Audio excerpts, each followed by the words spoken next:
Alhamdulillah. Wassalatu wassalamu ala rasulillah wa ala alihi wa ashabihi wa man walah.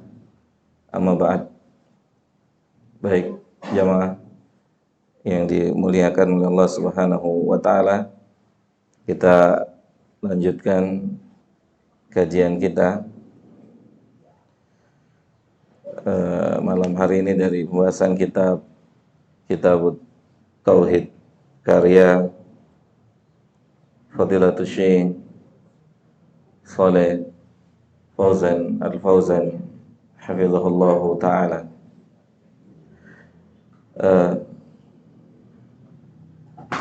Kita tadi berhenti pada firman Allah di surah Al-Hujurat ayat ke-14. Yang nggak punya masalah sama kesehatan, tolong dijauhkan temboknya. Yang tidak, ya. Tapi kalau bapak-bapak, ibu-ibu punya masalah kesehatan, itu rukhsah, keringanan, rukhsah. Tapi kalau sekiranya sanggup untuk tidak berdampingan dengan tembok, atau boleh Pak, tembok itu ditulis 60 ke atas. Ya Pak, 60 up gitu.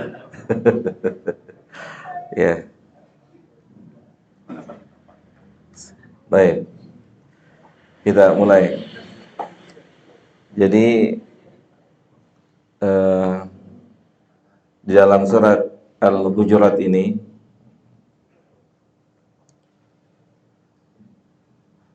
Allah Subhanahu wa ta'ala menginginkan kepada kita memahami kalau iman itu bukan hanya klaim di lisan, di ucapan gitu. Karena kalau klaim itu semuanya bisa mengklaim. Yang membuat Umar nggak tidur saat Nabi bilang, besok saya akan kasih panji kepemimpinan untuk perang Khaybar kepada orang yang mencintai Allah dan Rasulnya. Itu masih biasa tuh. Karena kita semua yang ada di sini, kalau ditanya apakah Anda mencintai Allah dan Rasulnya, jawabnya gimana? Iya. Itu masih biasa ya Pak ya? Masih biasa.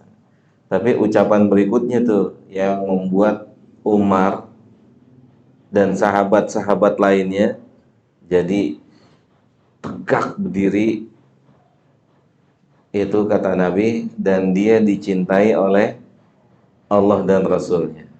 Nah itu dia.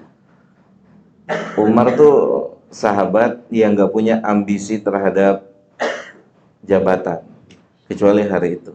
Bukan karena jabatannya, tapi karena lafadznya itu. Garansi itu. Dia dicintai oleh Allah dan Rasul. Ini salah satu gambaran sahabat Nabi. Jadi kalau sahabat itu mendapatkan berita gembira, amal itu dapat mendatangkan kecintaan Allah, mereka cepat. Nggak pakai istikharah. Ya. Kalau kita bener kan nih? Baik, istikharah dulu tuh. Ya, istikharah, ragu-ragu gitu. Tapi kalau sahabat itu cepat. Gercep ya. Sampai mereka bincang-bincang kira-kira siapa nih? Kira-kira siapa? Ya. Maka orang itu adalah Ali bin Abi Thalib. Tuh, itu klaim, ya itu klaim. Kalau hanya sebatas klaim, semuanya bisa mengklaim, tapi ini pernyataan dari Allah.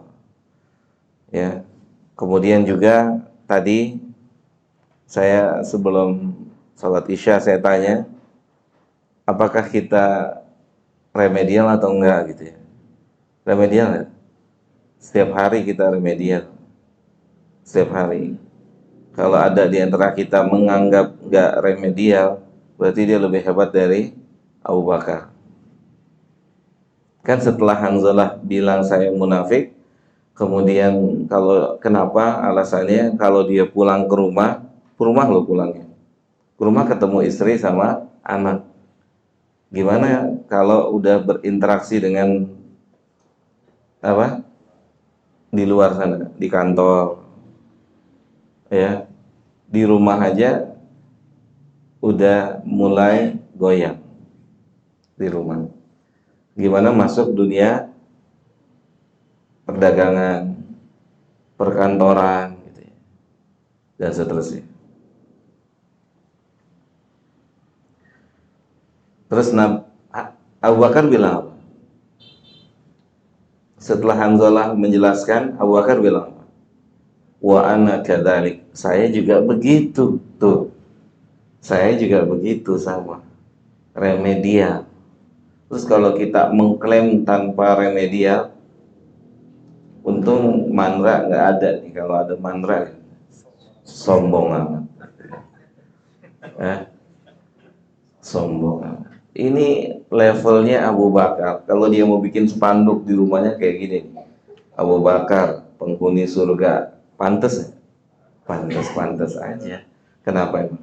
Emang pulangnya ke surga. Kan gitu. Emang pulangnya pasti ke surga. Tapi Nabi nggak didik sahabat tuh punya mental kayak gitu. Nggak, mereka tidak bermental junior senior, nggak. Beda sama kita. Junior di depan, senior di belakang. Antum yang ngomong ya, bukan saya ya. Ya, mereka nggak begitu, Pak. Mereka itu nggak diajarin sama nabinya. Subhanallah. Makanya Ustadzuna Al-Fadil itu nggak suka tuh sama orang-orang yang merasa senior di majelis.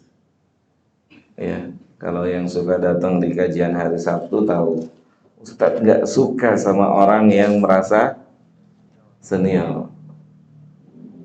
Yang kalau udah merasa senior di pojok-pojok, merasa senior, merasa, ya makanya Ustadz nggak suka. Nah, Ustadz disuruh maju, gitu. Nah jadi apa namanya jemaah? Nabi membangun sahabat itu tidak memiliki mental merasa hebat, ya tidak memiliki mental merasa hebat. Walaupun mereka hebat nggak? Hebat. Kita nggak ragu itu kalau mereka orang-orang istimewa. Orang istimewa mereka. Mereka bukan cuma udah panjangin jenggot, cingkrang, bukan. Rapornya sudah ada. Rapornya udah ada belum mereka? Mereka sudah terima rapor. Padahal belum waktunya kan? Udah waktunya belum? Belum ya. Tapi mereka udah dapat rapornya. Ada nggak di antara antum yang sudah terima rapor? Udah dapat. WA Pak antum gondrong Pak gondrong. Sudah dapat WA? Belum. Nanti kali malam. Kalau antum dapat, antum langsung ke rumah saya ruqyah. Karena yang WA antum itu setan, jin, atau manusia kesetanan. Iya, kan wahyu putus. Terus siapa yang WA? Jadi kalau antum, saya dan antum ada bisikan, udah jangan terlalu rajin ngaji, udah cukup deh, besok udah dapat tempatnya kok di surga. Ah itu setan tuh yang ngomong tuh. Jenggot udah panjang, udah tenang lah, gitu kan. Apa? Jangankan jenggot panjang, Fatimah putrinya Nabi kan, ya kan? Itu saat Allah turunkan firman wa andir ashirataka al-aqrabin. Allah turunin ayat itu, dikumpulin semuanya tuh. Siapa yang dikumpulin? keluarganya dikumpulin. Semua keluarganya, pamannya, encingnya, tantenya, itu dikumpulin semua. Sepupunya, keponakannya dikumpulin. Sampai anaknya dikumpulin. Apa kata Nabi? Selamatkan diri kalian dari api neraka. Saya nggak bisa berbuat apa-apa untuk kalian besok di hari kiamat. Jadi Nabi ngajarin, jangan mentang-mentang saya sepupu Anda, saya ponakan Anda, saya bapak Anda merasa punya orang dalam. Ya, itu nggak ragu lagi tuh. Yang dikumpulin Nabi perlu tes DNA nggak? Hah? Yang dikumpulin sama Nabi itu perlu dites nggak DNA-nya? Nggak perlu. Itu memang keturunan dia. Memang apa namanya? Ahlul apa? Aduh, fitnah nih. Fitnah nih. Memang ahlul bait, sahih kan, lebih tepat kan itu. Memang mereka ahlul bait, nggak perlu ada tes DNA, nggak perlu mereka dites DNA-nya. Itu mereka dikumpulin dan Nabi bilang, selamatin diri Anda masing-masing. Pamannya, tantenya, encingnya, ponakannya, sepupunya. Sampai akhirnya Fatimah dipanggil. Ya Fatimah ta'ali, selamatin diri Anda. Bapakmu nggak bisa tolong besok di hari kiamat. Itu anak Nabi nggak bisa ditolong sama Nabi karena harus sendiri ketemu Allah. Fatimah nggak bisa begitu ketemu Allah, anak Nabi. Hah? Nggak bisa.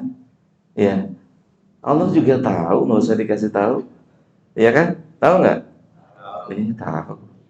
Fatimah nggak bisa bilang, Allah anak Nabi lewat dong. Gitu. Hah? Ya, tuh. Nabi nggak bentuk mental itu ke mereka. Mereka nggak dibentuk mentalnya begitu. Ana mau tanya sama antum, yang membuat Ali bin Abi Thalib masuk 10 besar orang yang masuk surga, yang dijamin masuk surga, karena Ali sepupu Nabi atau karena amalnya Ali? Amal. Karena amal. Baik. Ya. Jadi kita semua sama suka remedial. Remedial nggak masalah. Yang jadi masalah kalau sudah divonis salah, nggak mau ikut remedial. Itu bahaya. Kapan orang nggak mau remedial? Kapan? Ya kita tanya diri kita, kapan kita nggak mau memperbaiki diri kita? Kapan? Kapan Gifari? Saat kita merasa udah cukup, udah bener nih, udah kayaknya dapat lah ya. Berapa kali berapa? Surga, ya dapat gitu ya. Nah, gitu tuh. Kalau udah punya mental kayak gitu, itu sulit itu untuk memperbaiki diri. Makanya antum harus ingat surat An-Najm tuh ayat 32. Surat An-Najm ayat 32. Kata Allah apa? Fala tuzakku anfusakum. Jangan pernah merasa punya mental itu diri Anda suci. Ayat ini yang paling ngerti ayat ini siapa? Yang paling paham ayat ini siapa? Nabi. Nabi paling ngerti tuh. Makanya dia bilang, Nabi kita berkata, nggak ada orang yang bisa masuk surga dengan amalnya. Sahabat tanya, antum juga? Iya, termasuk saya. Nabi nggak bilang, oh kalau saya mau beda sama antum. Ya antum kan ngaji tidur, aneh enggak. Gitu kan. Antum ngaji nyender, aneh. Antum qiyamul lail sebentar, aneh lama. Enggak begitu Nabi. Iya kan? Termasuk saya. Allahu Akbar. Nabi orang paling paham tuh. Karena dilarang sama Allah. Dilarang untuk apa? Dilarang untuk apa? Surat An-Najm itu. Dilarang untuk merasa hebat. Sahih enggak? Enggak, dilarang. Padahal prestasi Nabi sudah sampai ke negeri akhirat. Prestasi kita tuh masih di sini, Pak. Masih begini nih, selamat apa enggak tuh besok? Kan begitu. Sahih? Sama, saya dan antum semua sama. Prestasinya tuh masih belum ketahuan. Nabi prestasinya udah tahu dia. Di mana? Surga. Bahkan surga aja nggak dibuka kan? Sebelum apa? Sebelum Nabi sujud. Sebelum Nabi sujud di hadapan Allah, surga tuh nggak dibuka. Nabi sujud, Nabi minta surga dibuka, maka surga dibuka. Dan beliaulah orang pertama yang masuk surga. Pernah nggak antum dengar ngomong Nabi? Lu jangan pada songong lu, gua nih orang pertama masuk surga. Hah? Gimana Pak Sur? Ada hadis itu? Ada. Ya, kita yang ada panjang dikit, jenggot lamaan dikit, sengaknya luar biasa. Tahu sengak nggak tuh? Itu kata teman-teman aneh di Grogol, sengak tuh orang tuh. Bahasa kita kecil tuh. Iya. Grogol. Sengak tuh nggak sengak? Sombong gitu. Tahu nggak Pak Gondrong sengak? Nggak tahu ya? Apa? Tahu kan? Tahu ya. Belagu gitu kan. Begitu deh. Gitu. Susah Pak, susah. Yang diantara yang susah dalam agama, dalam hidup kita, itu menekan kesombongan. Kesombongan itu lebih dekat kepada pemilik prestasi atau yang belum berprestasi. Sombong lebih dekat kepada yang sudah punya prestasi apa yang belum punya prestasi. Gimana? Kan konyol nggak punya prestasi sombong. Nggak punya prestasi sombong, nggak tahu diri itu kan, ya kan, nggak tahu diri. Makanya sombong itu lebih dekat kepada orang yang punya prestasi. Makanya Allah tekan tuh, Allah tekan siapa? Rasul, para sahabat, gitu. Ditekan sama Allah. Jangan sampai keluar lafaz-lafaz itu, jangan sampai keluar, tetap merendah. Itu Nabi ditanya, walaupun antum nggak bisa masuk surga dengan amal antum, Nabi bilang apa? Iya, termasuk saya. Saya ini cuman menang apa Nabi? Hatinya sudah dirahmati sama Allah. Itu hebat tuh, hebat. Nah kita harus begitu. Bagaimana punya prestasi terus bukan meninggi tapi merendah. Ya. Bahkan kalau antum lihat surat Al-Anfal, kita lihat surat Al-Anfal, apa kata Allah?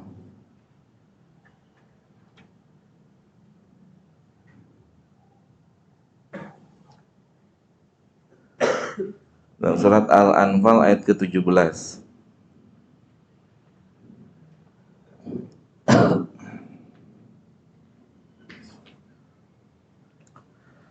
Kata Allah, "Falan taqtuluhum walakinnallaha qatalahum." Lihat, kalau kita faham ini ayat, mudah-mudahan Allah bantu untuk menghilangkan sifat merasa dalam diri kita, merasa hebat. Allah bilang kepada sahabat-sahabat, bukan kalian yang membunuh musuh, bukan kalian, tapi Allah. Terus di ayat berikutnya Allah bilang apa? Wa ma ramaita il ramaita walakinallaha rama. Iya, dia sahabat kan yang lempar tombak. Sahabat yang lempar panah, terus musuhnya mati. Itu diingetin sama Allah, besok jangan bikin konferensi pers. Tuh lihat, saya yang nombak tuh mati semua tuh. Itu ditekan tuh sama Allah. Bukan antum. Jadi kita memang nggak bisa apa-apa sama semuanya. Kita semuanya sama. Ini diingetin. Il ramaita walakinallaha rama. Tapi Allah kita yang melakukan. Tapi hakikatnya tombak itu masuk ke tubuh musuh, membuat musuh kucar-kacir, mati, mundur, itu Allah. Bukan kita. Biar besok kita nggak bikin pertemuan. Mau tahu nggak rahasia kesuksesan kami menang? Nggak. Udah cukup dengan mengatakan apa? Allah tolong. Cukup dengan mengatakan itu. Kenapa bisa menang? Kenapa Anda bisa berprestasi hari ini? Jawabannya sederhana. Allah tolong. Udah selesai. Allah tolong. Jangan buka pintu sombong. Jangan buka pintu ujub. Ya, udah cukup. Antum kalau misalkan diminta, antum misalkan seorang pengusaha berhasil gitu kan. Dalam artian berhasil jadi punya harta gitu. Antum diminta bikin seminar. Kalau antum diminta, antum terima aja. Terus antum bacain ayat deh.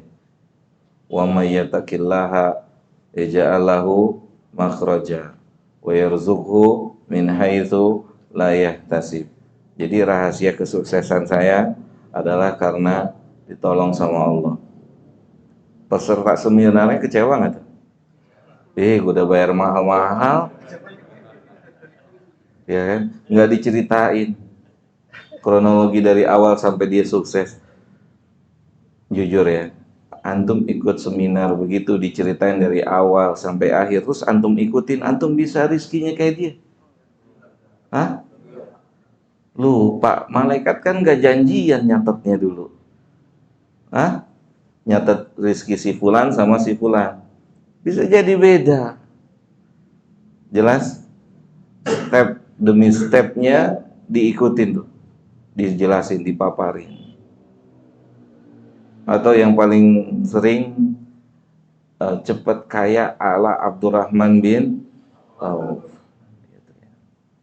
Ketahuan tuh yang bikin para pecinta dunia.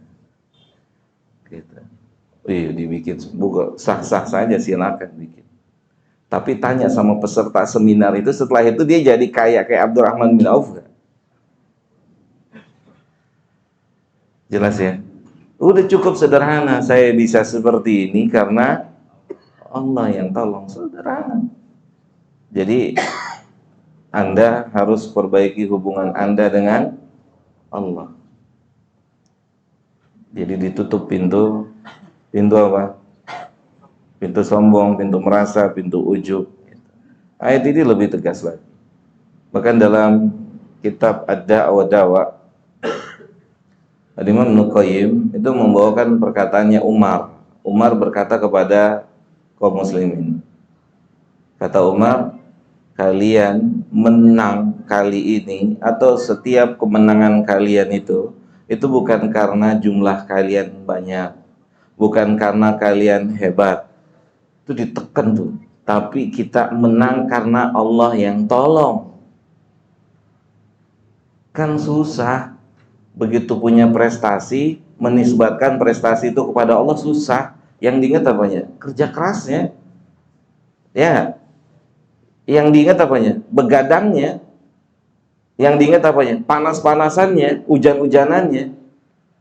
Kan susah. Untuk punya mental begitu susah kalau nggak dilatih. Dan memang harus begitu mentalnya. Ketika punya prestasi, ya udah Allah, saya bisa begini semua. Pak, kok Bapak bisa bertahan sampai hari ini ngaji? Udah dari puluhan tahun. Ya Allah yang tolong.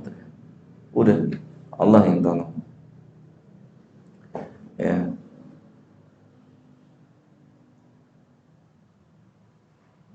Jadi kita balik ke pembahasan kita dalam surat Al-Hujurat. Lafaz yang disampaikan oleh orang Arab Baduy, mereka telah beriman dengan lisannya, ternyata apa? Dibantah. Dibantahnya sama siapa? Allah. Ya, Allah Subhanahu wa taala membantahnya.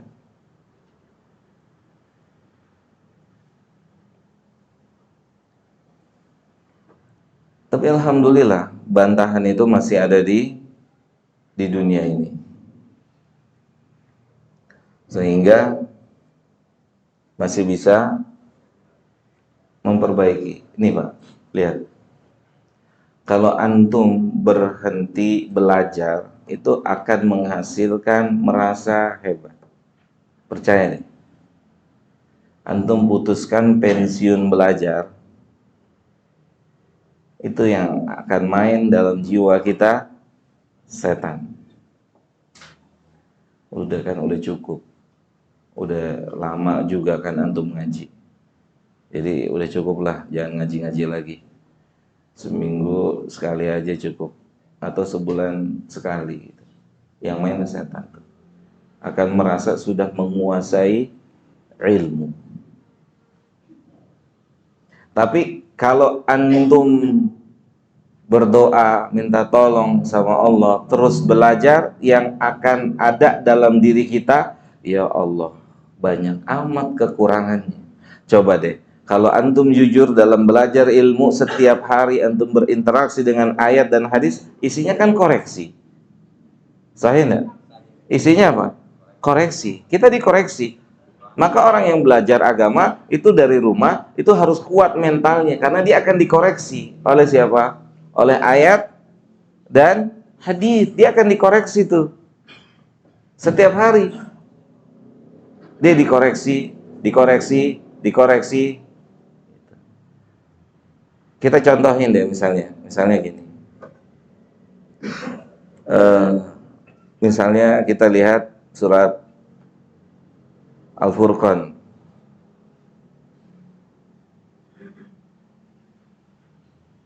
Surat Al-Furqan ayat ke-63.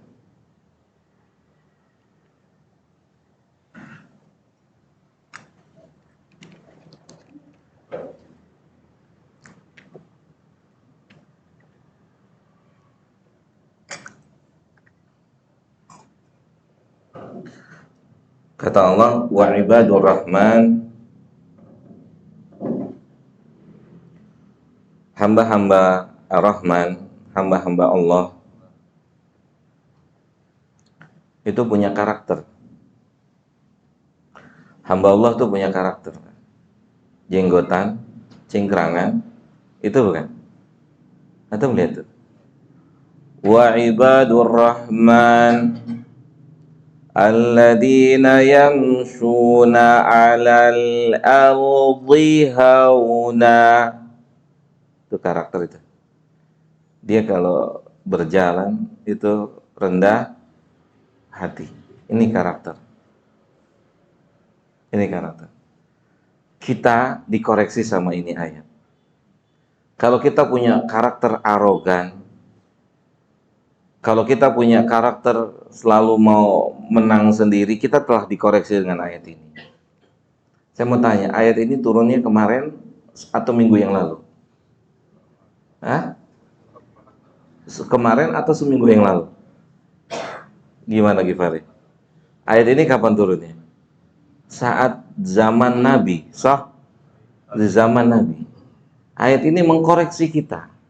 Kalau kita mau termasuk bagian ibadur rahman, ini cirinya diantaranya. Setiap kita bisa mengklaim kita ini ibadur rahman, kita bisa mengklaim. Tapi ada nggak karakternya? Alladzina yamshuna 'alal ardi hauna. Karakternya itu diantaranya itu. Wa idza khatabahumul jahilun. Kalau dicaci, kalau dimaki, kalau dihina, kalau direndahkan, karakternya enggak lu jual gua beli. Hah? Iya Pak Sani. Lu jual gua beli, dia nggak tahu gue ini orang. Apa karakternya? Qalu salama. Allah. Dikoreksi lagi nggak kita? Kita dikoreksi nggak ini? dikoreksi. Antum sendal ketendang sedikit aja dipanggil, woi, balikin.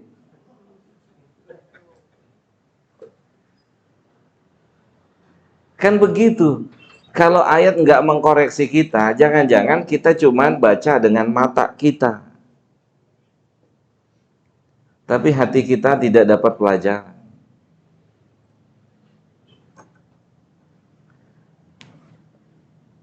Gitu. Butuh berapa lama untuk lancar satu ayat? Butuh berapa lama, Pak? Seminggu? Satu hari? Untuk lancar ini ayat, bacanya benar, tanpa ada yang salah, makhorijul hurufnya, awsaful hurufnya, butuh berapa lama? Satu hari. Paling lama satu hari. Makhorijul hurufnya benar, awsaful hurufnya benar. Pertanyaan berikutnya, butuh berapa lama untuk jadiin ini ayat karakter kita? Makanya saya tanya tadi, ayat ini baru turun kemarin atau minggu lalu? Kemarin apa minggu lalu turunnya? Ayat ini udah turun saat Nabi masih hidup. Dan beginilah karakter para sahabat radhiyallahu taala anhum. Ya. Ini satu ayat nih. Satu ayat udah apa? Koreksi kita. Betul, Pak? Kita dikoreksi sama ini ayat. Kita dikoreksi. Cobaan, antum biasa pakai Avanza, kemudian besok atau lusa Allah kasih antum Fortuner, gimana? Jujur aja. Gimana? Pasang strobo tuh langsung. Tahu strobo kan ya? Yang biru-biru, kalau nggak yang tutut gitu ya. Totot gitu ya. Untung mantra nggak ada ya. Kalau ada gak? Sombong amat. OKB apa OKB? Orang kaya baru gitu. Subhanallah. Susah memang. Susah nggak? Kalau nggak ditolong sama Allah. Makanya kita harus tahu, pantas nggak kita klaim? Pantaskah kita sombong? Kalau mau bicara pantas, Nabi lebih pantas karena prestasinya telah Allah berikan rapornya hari ini. Iya tak? Sahabat rapornya sudah dapat belum? Udah, kan Nabi udah bilang, Abu Bakar pulangnya ke surga. Antum kameramen surga juga. Ada nggak kabarnya? Antum yang gondrong surga tengah-tengah. Antum kacamata surganya di bawah. Yang dapat rapor ini siapa? Sahabat kan? Yang lebih pantas kalau boleh sombong ya mereka. Tapi sombong nggak mereka? Ujub nggak mereka? Congkok nggak mereka? Enggak. Hebat. Karena ditekan. Karena mereka orang paling ngerti surat An-Najm. Fala tuzakku anfusakum. Jangan antum merasa suci. Huwa a'lamu bimanittaqa. Allah lebih tahu siapa yang bertakwa.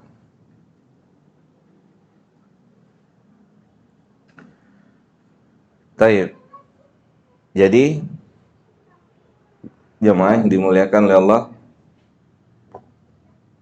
iman, ya, yang pertama tentunya mengucapkan dengan lisan, ya.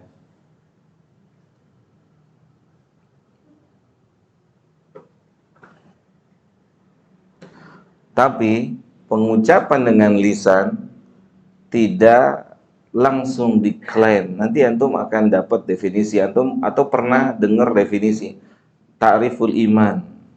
Iman adalah meyakini di dalam hati, mengucapkan di lisan, dan mengamalkan dengan anggota badan. Kan gitu. Ada 3 komponen tuh agar iman itu dinyatakan sah.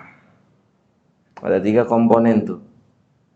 Oke, apakah cukup hanya dengan 1 komponen lisan? Saya beriman. Ternyata cukup nggak? Enggak. Dibatalin sama Allah tuh. Allah perintahkan Nabi agar menjelaskan kepada mereka, kul, sampaikan mereka, respon mereka. Berarti mereka masih bisa apa? Remedial. Ya kan? Masih bisa. Seperti sahabat, kan ada nggak sahabat yang sholat disuruh ulang-ulang? Ada kan? Ulang lagi sholatnya, ulang lagi sholatnya, ulang lagi sholat lagi. Tuh kalau sahabat mentalnya pegel, gue sudah ulang, mendingan gue sama sholat aja sekalian gitu ya. Itu kita tuh kayak gitu tuh, ya, nggak siap di koreksi. Coba, ini memang belajar ilmu agama itu sedang koreksi diri kita. Kita semua lagi dikoreksi sama ayat, sama hadis. Salat selesai, nemuin Nabi, salam, Nabi jawab salam, kata Nabi, salat lagi. Tadi nggak dianggap tuh. Dia salat lagi ya langsung ya. Salat lagi. Nemuin Nabi, salam, salat lagi, kata Nabi salat lagi. Tadi nggak dianggap. Terus dia bilang, ini yang saya tahu cuman begini salat. Yang benar tuh gimana? Ah gitu tuh mentalnya tuh gitu tuh. Kita harus punya mental kayak gitu. Mental untuk siap dikoreksi. Apalagi yang mengkoreksi adalah ayat dan hadis. Yang mengkoreksi adalah ayat dan hadis. Kan kita belajar ilmu agama, oke? Okay? Itu kan nggak, ilmu agama kan isinya ayat dan hadis. Intinya intinya ilmu tuh itu. Ayat, hadis, perkataan para ulama. Ayat, hadis. Gitu. Untuk apa? Untuk koreksi kita, untuk koreksi kita. Ya.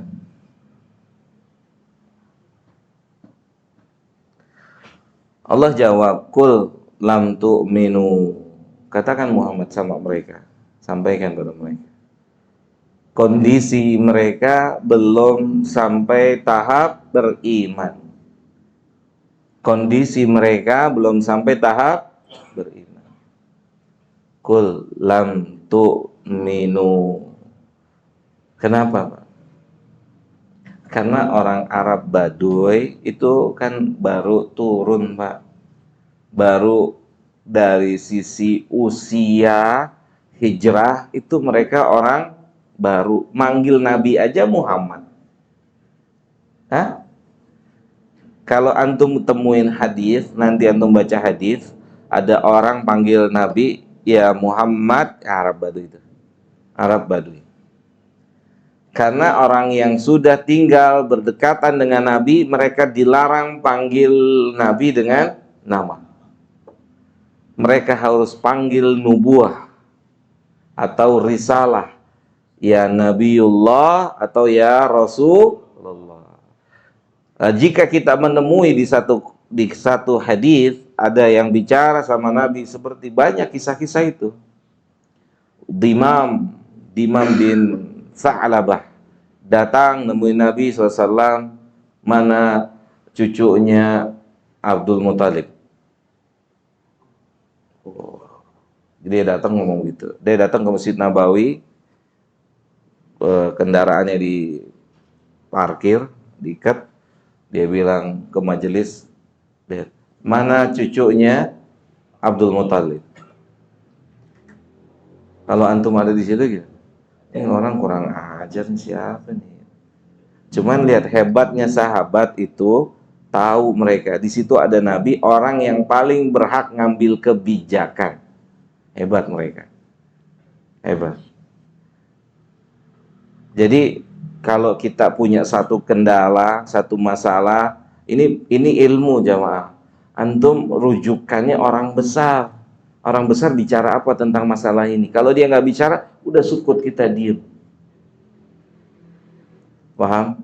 Misalkan ada sesuatu yang besar nih, ada sesuatu yang besar, yang fenomenal misalnya, besar itu. Antum lihat, antum cari tahu, ustadz besar kita bicara enggak? Dia berkomentar enggak? Dia menjelaskan. Kalau dia nggak mau berkomentar, itu lebih baik kita juga diam. Karena yang berkompeten aja diam.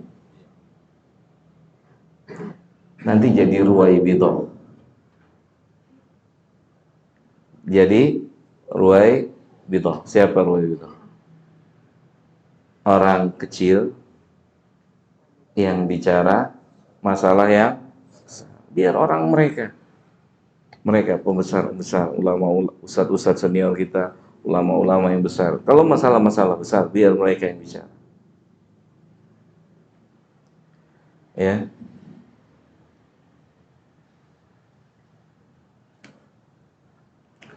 Kemudian apa namanya? Sampai di mana tadi kisah apa? Dimam setelah ditanya mana cucunya Abdul Muthalib, Nabi angkat tangan, saya. Terus Nabi nggak bilang, lu nggak tahu siapa gua. Itu kita tuh prestasi sedikit, udah punya prestasi sedikit ya kan? Nyata nggak? Antum biasa pakai sepatunya Adidas, KW itu berarti kan? Kan kalau yang asli Adidas kan? Kalau yang KW pakai syiddah itu Adidas gitu kan? Dalnya dua gitu ya, kayak tasydid gitu kan? Ada syiddahnya gitu. Adidas gitu. Terus setahun kemudian Allah kasih rizki beli Adidas. Beda nggak gayanya? Beda. Itu baru Adidas tuh. Bagaimana pindah dari Avanza ke Fortuner?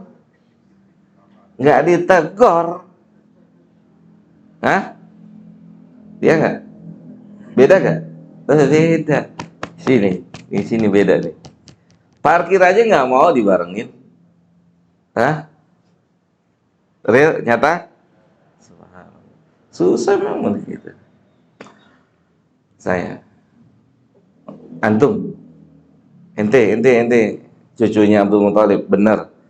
Oke, saya tanya pertanyaan kedua. Yang namanya Muhammad tuh, lihat tuh, Dimam tuh. Ih, ini orang rese nih gitu ya. Kalau kita ada di situ kita kira siapa nih gitu kan. Dimam datang nemuin cari Nabi, rambutnya dikepang gini. Kepang, panjang. Yang namanya Muhammad. Iya, saya. Kan cucunya Abdul Muthalib banyak. Ditegesin lagi, yang namanya Muhammad mana? Ini kan masuk, kalau dunia gangster namanya masuk sarang macan nih kan gitu kan. Hah? Jadi kayak masuk sarang macan gitu. Saya. Nabi ngomong lagi ya, hati-hati lo, nggak tahu siapa gua. Enggak, hebat tuh Nabi kita, bisa tekan gitu. Dimam masuk Islam tuh karena sikapnya itu Nabi SAW, gak meninggi. Dimam masuk Islam di situ. Ah, panjang kisahnya. Kesimpulannya gitu. Ya, Qul lam tu'minu walakin qulu aslamna. Nanti di sini ada nih, antum lihat di kitab kita ini perjalanannya masih panjang insyaallah. Ya kalau antum mau buru-buru baca aja sendiri gitu. Ya. Iya. Antum baca buku ini semalaman juga selesai. Dapat apa? Hah? Kalau mau buru-buru baca aja sendiri. Ya kan? Gitu. Lihat. Apa namanya? Nanti di kitab ini Syekh Saleh Fauzan menyebutkan syarat-syarat syahadatain. Syarat disebutin di buku ini. Itu berilmu. Yang pertama berilmu, nanti ada pada waktunya, nanti kita akan bahas secara perinci. Seorang yang mengucapkannya harus berilmu. Kemudian yakin, yang kedua. Kemudian yang ketiga menerima. Coba deh, antum bisa nggak bedain antara yakin dan menerima? Apakah setiap orang yang yakin menerima? Belum tentu. Mas, Anda yakin nggak sholat itu wajib? Yakin, tapi dia nggak sholat. Saya ada nggak? Yakin gua, tahu dari kecil gua udah belajar. Saya nggak tahu gua sholat wajib, nggak usah lu ajarin. Nilai gua juga sama lu bagusan gue. Hafalan lu sama gua banyakan gue. Oke? Tapi dia nggak sholat gitu. Tanya. Yakin dia, yakin. tapi dia nggak terima. Makanya Syekh Fauzan membedakan antara yakin belum tentu terima. Makanya di sini Allah bilang apa? Kata Allah Subhanahu wa taala, "Walamma yadkhulil imanu fi qulubikum." Oke. Dia sudah mengerjakan lahiriahnya amal-amal Islam, tapi belum masuk ke dalam hatinya atau belum dibangun dari dasarnya. Masih ikut-ikutan mungkin. Masih karena si fulan dan fulana mungkin, atau apapun namanya. Tapi di sini Allah tahu amal yang dia kerjakan itu tidak didasari dari dalam hatinya. Makanya Allah komentarinya apa? Yang diketahui oleh manusia, apa yang tidak diketahui oleh manusia. Yang dikomentari oleh Allah apa? Yang tidak diketahui oleh manusia. Karena urusan hati, gak ada yang tahu. Allah bilang, katakan sama mereka, Qulu aslamna. Apa? Orang Islam itu apa? Islam itu apa? Hadis Jibril. Apa Islam? Amal lahiriah kan? Sholat 2 kalimat syahadat. Terus sholat. Terus puasa, zakat, haji. Ini amal lahiriah. Ini Islam. Seorang yang melakukan ini itu disebut, pertama dia disebut Muslim. Muslim. Yang mengerjakannya disebut Muslim. Yang menjalankannya disebut Muslim. Disebut mukmin entar dulu. Nanti dulu, ada prosesnya. Bisa pindah ke step berikutnya atau ke grade berikutnya. Mukmin entar dulu, nggak gampang. Nggak semudah itu. Allah mengatakan, Kulu aslamna. Sampaikan pada mereka yang tepat mereka klaim mereka telah Islam. Walamma yadkhulil iman. Dan Allah tahu isi hati mereka. Belum ada iman di dalam hatinya. Belum ada iman di dalam hatinya. Oke, pelajarannya. Yang pertama, iman adalah mengucapkan dengan lisan. Tapi itu bukan komponen satu-satunya. Ya. Ada komponen berikutnya setelah seorang mengklaim dirinya beriman. Dia harus disertai dengan komponen berikutnya. Komponen yang bisa kelihatan. Yaitu melakukan amal-amal orang-orang yang beriman yang disebutkan oleh Allah dalam Al-Quran dan juga disebutkan oleh Nabi kita Muhammad Sallallahu Alaihi Wasallam dalam hadis.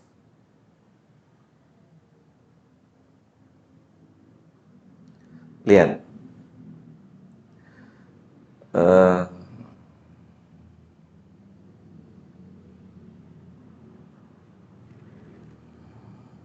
kita lihat firman Allah.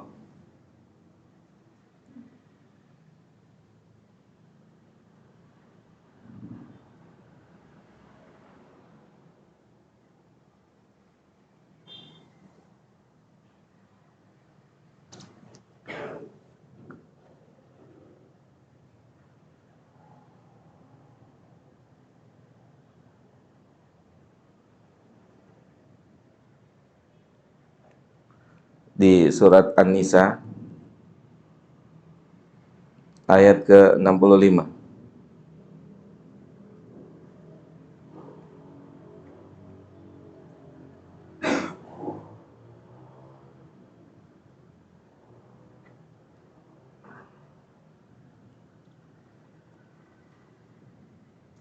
Lihat. Walaupun sudah sholat, walaupun sudah puasa, walaupun sudah haji sekalipun, walaupun sudah umroh, walaupun baca Al-Quran dan seterusnya dari amal-amal lahiriah, tapi ketika ini nggak ada, lihat, maka dinafikan keimanannya. Fala warab bika. Siapapun dia. Fala wa rabbika. Allah bersumpah dengan namanya sendiri. La yu'minuna. Siapapun tidak dianggap beriman, baik iman secara menyeluruh atau sebagian, atau memang nggak ada sama sekali. Fala wa rabbika la yu'minuna. Dia udah sholat tuh, udah sholat, dia udah puasa, dia udah zakat, dia udah haji, dia udah umroh, tapi dia tidak menjadikan Nabi Shallallahu Alaihi Wasallam, tidak menjadikan syariat ini sebagai pedoman dalam hidupnya. Hatta yuhaqqimuka fima syajara bainahum. Sampai mereka menjadikan Nabi Muhammad SAW sumber rujukan. Kita tanya diri kita. Kita sudah puasa, kita sudah sholat. Pertanyaannya, apakah antum merujuk pada Nabi dalam membina rumah tangga? Dalam mengambil keputusan? Apakah sudah cek keputusan itu bertentangan dengan hadis atau tidak? Bisa difahami? Misal keputusan di dalam berumah tangga, misalnya Nabi bilang apa? Kata Nabi SAW, khairukum linisaikum. Yang terbaik di antara kalian itu adalah orang yang terbaik untuk istrinya. Antum punya sikap bengis, oke? Antum punya karakter kasar. Terus antum bilang juga ini sudah bawaan suku. Ada nggak yang gitu? Ada kan? Tolong dimengerti dong, suku. Saya berasal dari suku ini. Tolong dimengerti. Ini pelajaran nih berikutnya, nanti kita bahas. Nabi itu orang yang mengerti, bukan dimengerti. Jadi Nabi berusaha mengerti. Dia nggak mau, dia bukan tipe yang dimengerti. Dia bisa mengerti. Dia ngerti. Nanti kita bahas secara terperinci tentang ini. Dalam perkara rumah tangga, tadi kita bilang, bagaimana sikap kita? Kasar, ringan tangan? Enggak sih, Ustaz. Tangan sih enggak, kaki doang gitu. Parah ya. Tangan enggak, kaki doang gitu. Terus kalau lagi marah, binatang apa tumbuh-tumbuhan yang keluar? Atau buah-buahan? Yang keluar apa? Apel loh gitu kan. Jeruk loh itu. Atau kebun binatang. Nah, itu. Lihat. Dalam membina rumah tangga ini satu contoh ya, satu contoh. Siapa yang jadi sumber hukumnya? Nabi atau diri kita sendiri? Jelas sampai sini? Orang itu udah sholat, orang itu udah puasa, tapi Allah nyatakan tidak beriman.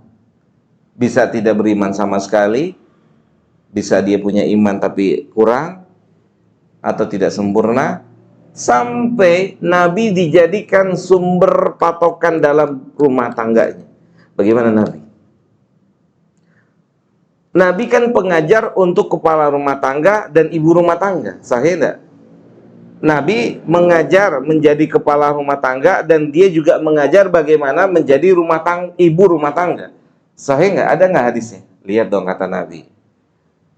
Idza salatil mar'atu khamsaha. Tuh. Nabi ngajarin kepada ibu rumah tangga tuh. Sahih kan? Apa kata Nabi? Jika seorang wanita, seorang istri salat yang 5 waktu. Terus apa lagi? Wa hasunat farjaha, kemudian dia menjaga kemaluannya. Ini kan buat bapak-bapak apa buat ibu-ibu? Buat ibu-ibu. Buat ibu-ibu tuh. Nabi didik itu. Jika seorang wanita menjaga sholat yang 5 waktu, kemudian menjaga kehormatan atau kemaluannya, kesuciannya, kecuali untuk suaminya, kemudian berpuasa di bulan Ramadan, terus apa lagi? Mentaati suaminya dalam hal yang ma'ruf, dalam hal yang dibolehkan dalam syariat. Oke. Itu nggak ada tuh ceritanya gaji gue lebih gede dari lo. Oke, nggak ada tuh dalam dunia Islam. Walaupun apa? Walaupun hakikatnya memang istrinya punya gaji lebih besar, tapi nggak ada ceritanya tuh sampai rumah suami jadi ibu rumah tangga. Ya, nggak ada tuh ceritanya. Nanti hilang ar-rijalu qawwamuna 'ala nisa, tuh hilang tuh nanti tuh ayat. Ar-rijal. Nggak boleh hilang rujulah. Kelaki-lakian itu nggak boleh hilang. Ya. Nah, misalnya seperti itu. Dalam rumah tangga tuh. Terus Nabi bilang apa? Kalau dia bisa memenuhi ini, Nabi bilang apa? Masuk surga lewat pintu mana aja yang dia mau. Oh, ini kan pendidikan Nabi untuk siapa? Untuk ibu-ibu yang sudah punya suami. Ya, yang sudah punya suami begini nih. Surga antum begini, surga antuna tuh ini tuh. Surganya tuh ini. Subhanallah. Dipersilakan lewat masuk pintu mana aja coba. Wah, itu luar biasa itu. Ini kayak Abu Bakar dulu. Abu Bakar kan tanya ya sama Nabi. Surga ada pintu-pintunya. Ada nggak yang bisa masuk lewat semua pintunya? Apa kata Nabi? Ada. Orang itu antum. Nah, luar biasa emang Abu Bakar ya. Antum. Ini perempuan punya kesempatan ini. Ini ibu-ibu yang ada di balik tirai. Gitu.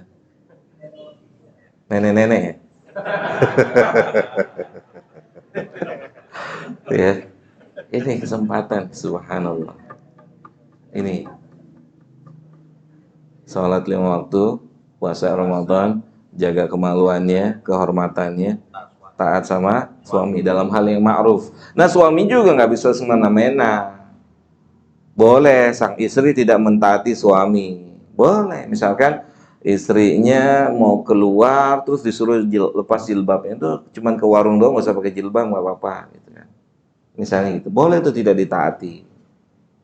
Paham sampai sini ya? Gitu. Jadi lihat ya, apa kata Allah, dia tidak beriman sampai menjadikan nabi. Itu baru dari satu sisi apa? Rumah tangga. Belum ke berbagai macam sisi kehidupan. Siapa yang jadi barometer kita? Kepala kita, kepala antum, kepala saya, kepala antum, kepala beliau, kepala beliau, kepala beliau. Semua punya kepala, isinya macam-macam. Sahih enggak? Coba semuanya rujuk ke sini, itu suami istri itu akan tercipta sakinah, mawaddah, warahmatuh. Jadi bukan ngandelin kepala suaminya, bukan ngandelin kepala istrinya, tapi ngandelin balik kepada Nabi. Balik kepada Nabi. Salah satu contohnya nih, misalnya ya, agak vulgar dikit, ya, biar antum melek gitu ya. Nabi bilang gini, kata Nabi Shallallahu Alaihi Wasallam, itu kalau laki-laki terfitnah di luar, solusinya gimana? Pulang cepet-cepet. Kalau punya istri, gitu kan? Itu yang pertama, kalau punya istri. Yang kedua, kalau istrinya nggak di kampung, gitu kan? Karena ada sebagian pihak punya istri, tapi istrinya di kampung. Lu mau ngapain kawin?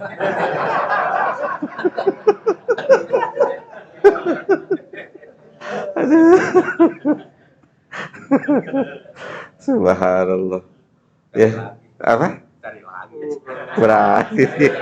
Ala yakin istri antum nggak ada deh. Iya. Kalau ada nggak begini kelakuannya. Kalau ada nggak begini kelakuannya. Sahih? Nggak ada kan? Nggak ada. Ada sebuah. Lihat ya, ini penting. Emang sedikit vulgar, tapi penting untuk menjaga hubungan keromantisan. Itu suami, ya, ketika dia terfitnah dengan perempuan, solusinya kata Nabi apa? Pulang kan? Pulang. Itu sang istri harus ngerti. Ayah habis lihat apa? Ayo sebutan. Ayo salurkan. Begitu. Iya kan? Agak. Wallah. Ini kan Nabi yang ngajarin. Jangan bilang, kan udah semalam.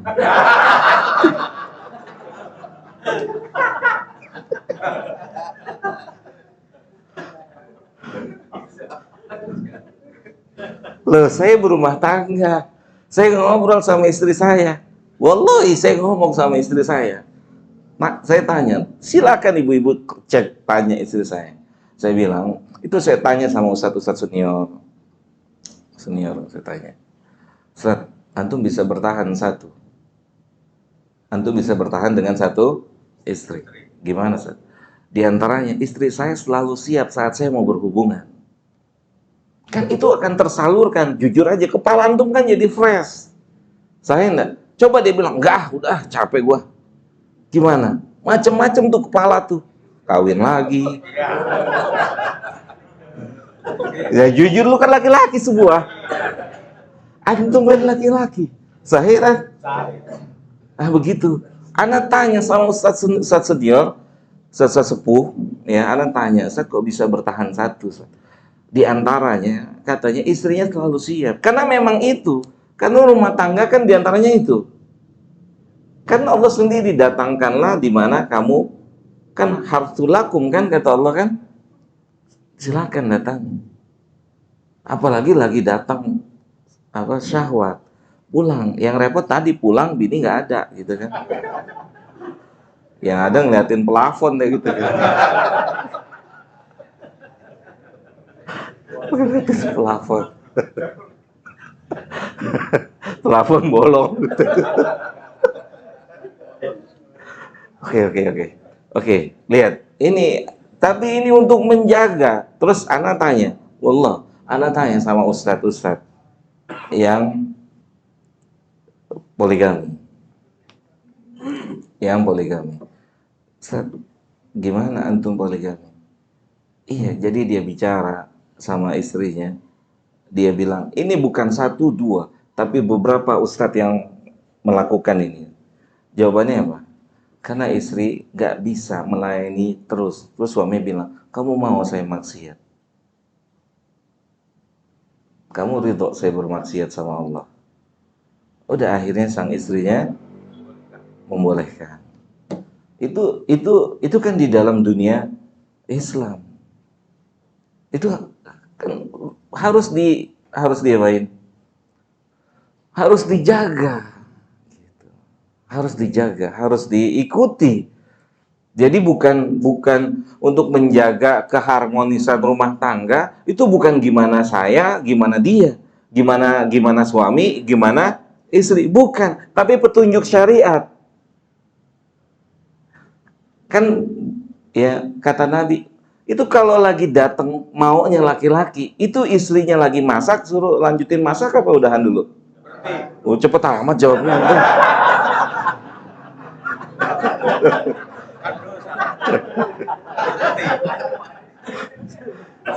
Cepet amat, nggak pakai loading jawabannya. Jawabnya nggak pakai loading. Sahih? Itu kan dunia syariat. Dunia syariat. Begitu. Itu untuk menjaga hubungan. Untuk menjaga. Makanya ya subhanallah gitu. Buat kita juga nih laki-laki nih.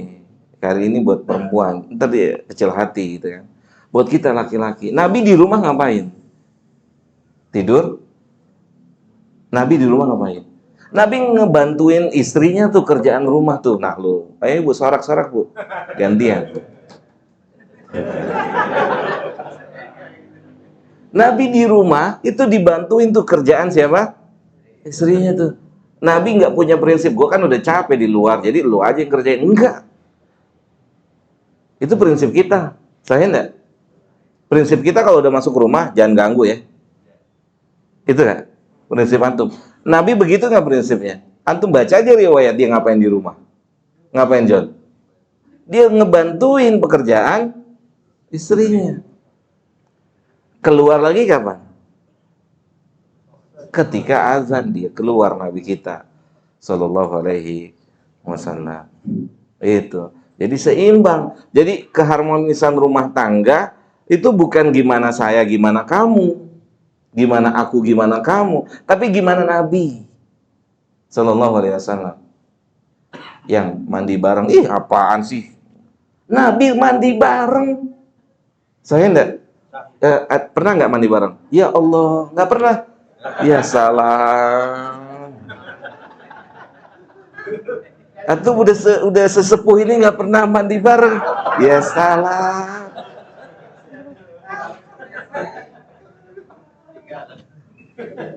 Ketiga. Nabi mandi bareng. Mandi bareng nggak? Nabi mandi bareng. Nggak boleh tuh kita, apaan sih kamu? Disunah loh. Nabi mandi bareng loh. Saya enggak. Nabi mandi bareng. Terus kita nggak mandi bareng gitu kan. Atau mau mandi bareng siapa?